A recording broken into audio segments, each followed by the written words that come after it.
My name's Gary Cox. I live in Lafayette, Colorado right now in an apartment for older people, Josephine Commons.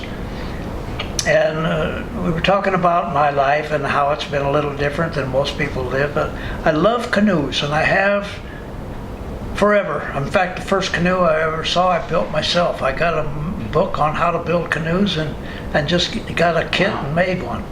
My sons and I should say, we together made a canoe, and we took it over in the Colorado River and read a couple books on how to operate it and just got in it and went. Wow.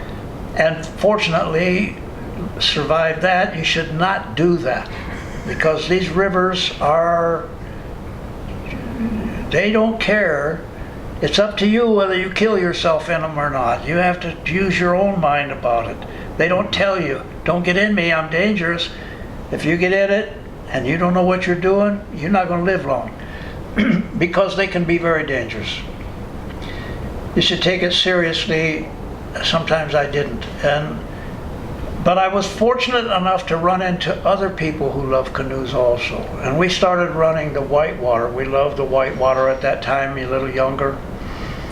And canoed a lot of the whitewater in Colorado and Wyoming and New Mexico, the Chama, and rivers in Utah. I love canoes. I love rivers. I can't remember who wrote this in a book. If there's magic on this earth, it's in the water. And I think that might be true. You never canoe the same river twice. It changes, either in depth, in speed. Rocks fall into it that you don't expect, so you always have to be on your toes. Yeah. And know how to paddle. And that doesn't even guarantee that you're going to survive. You have to also use your head. Think. Try not. No, don't be showing off out there. It's not a good place. We would canoe together, and we trusted one another. I knew that when I went into a rapid and I had 6 of my fellows standing on the bank waiting with gear, they would risk their lives to come and get me if I made a mistake. Because you always make mistakes. You plan a river, you can plan it all day, it's never going to turn out that way. You always get thrown off course, and you have to start making up another plan. Yeah. But that turned into an understanding of the canoes in lakes. Mm-hmm. And I started canoeing up north. And I refer to the difference between canoeing in lakes in the north. The northern lakes we canoed up there were trappers' routes. Canada didn't have highways or railroads. There was too much water, so they traveled mostly for a long time by canoe, changing gear and populations, and traveled by water. And so the trails you walk up there from lake to lake have been walked for hundreds of years, either by Indians or trappers or somebody, and it's just great. I love it. Anyway, I compare the two between canoeing rivers in Colorado, and you can canoe rivers in Colorado and think you really know rivers, and you go back east and you find out you don't know rivers. There's different rivers out there. We have big waves and big rapids. They have little. You better know how to operate a canoe and maneuver, back up and try again, and it's just different. So be careful if you decide to go in rivers. Know what you're doing, because they're depending on your own good judgment. But canoeing rapids and rivers is like sex. It's exciting, it's fun, you want to do it again. Canoeing in lakes is like love. It's a deep, deep experience where you listen to owls and you see. I was watching a mother duck one time. I was canoeing along, and a mother duck and her babies were right beside the canoe. This is in a river up in Canada. And all of a sudden, the back one disappeared.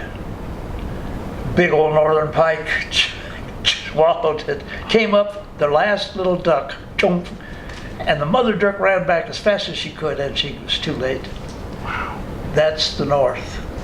And sometimes I would take people up there. I worked as a guide in Ontario, taking people. They would send them from Denver. A friend of mine ran a business, still there. He sold it, but it's still there.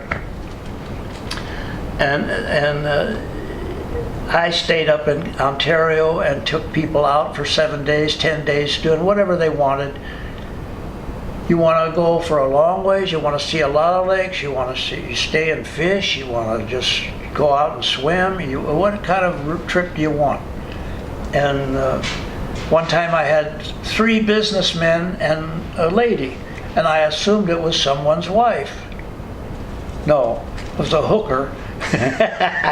three oil guys, rich, and so I worked them, and I said, okay, it's your turn to do dishes. Well, I don't do dishes, that's your job. No, we work together, you help. You know, I'm to keep you from getting lost and make sure you get home in one piece, but you do some of the work. So they had to learn to work, to help do dishes and help cook and whatever was needed, right? Get firewood. Don't touch the axe because that's dangerous. I'll do the work with the axe. But I loved guiding, and my wife let me do it because she knows I love the timber. There is something about nature that is so wonderful, and I get so close to it in a canoe and on a river alone. And the first night or two, when I get out in the wilderness and I hear sounds. One time a sound was a scratching noise, and I couldn't figure it out, and you're nervous for a couple days. You're out there by yourself and there's nobody around. Right. You get a headache or you have toothache, you're in trouble because there's nothing around there. You sprain an ankle when you're by yourself, you better be careful. Never travel alone unless you know you're taking a hell of a chance, because you can sprain an ankle and it means your life. Mm-hmm. You can't get out. You're out there.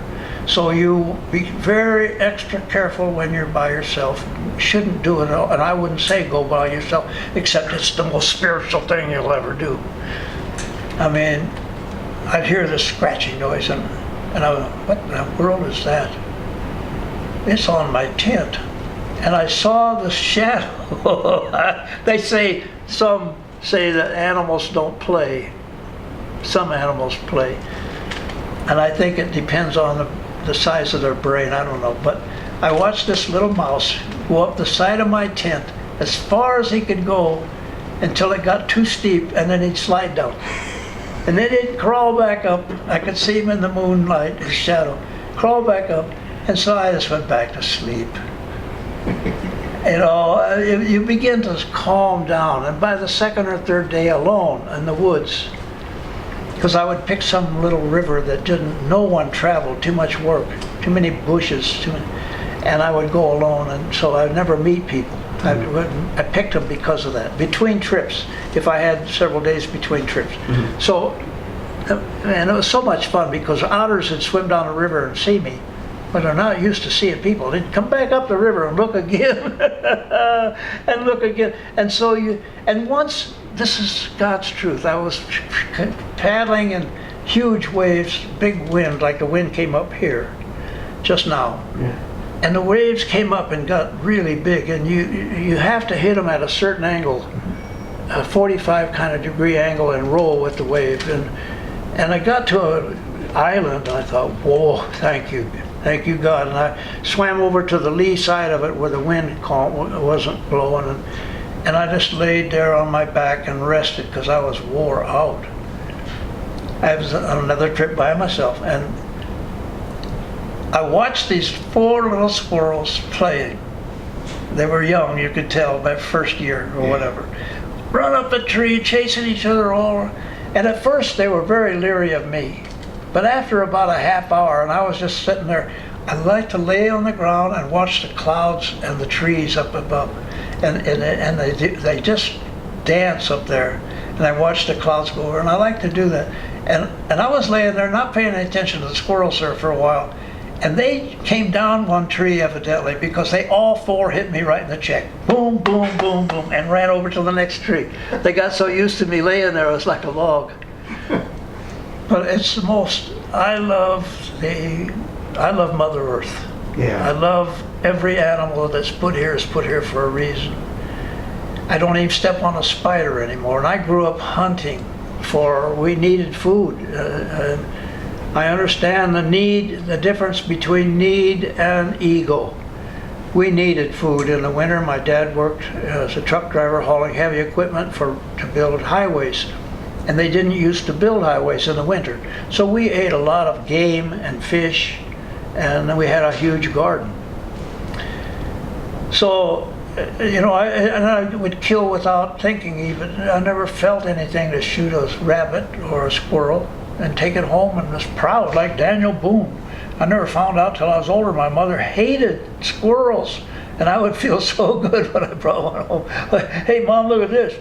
And the teacher, can you imagine, this is the kind of a school I went to, Carol and I went to. I would take a shotgun to school and walk down the hall with it, and she would put it in her locker with my shells and lock it up until school was out, and then I'd go home through the woods and hunt on the way home till supper time. And sometimes I'd get a squirrel and I'd be so proud. And I found out my mothers thought they were rats. And I come to find out they kind of are. But they're good anyway. You eat what you have and be thankful for it. That's the other side of my life. I've spent a lot of my time in rivers and in canoes. And that's why I got the Father's Day card with a canoe on it. That's nice. That's nice. My daughter knows me better than anybody. She nails me every time. Doesn't make me a good father. It just means a different father. Yeah.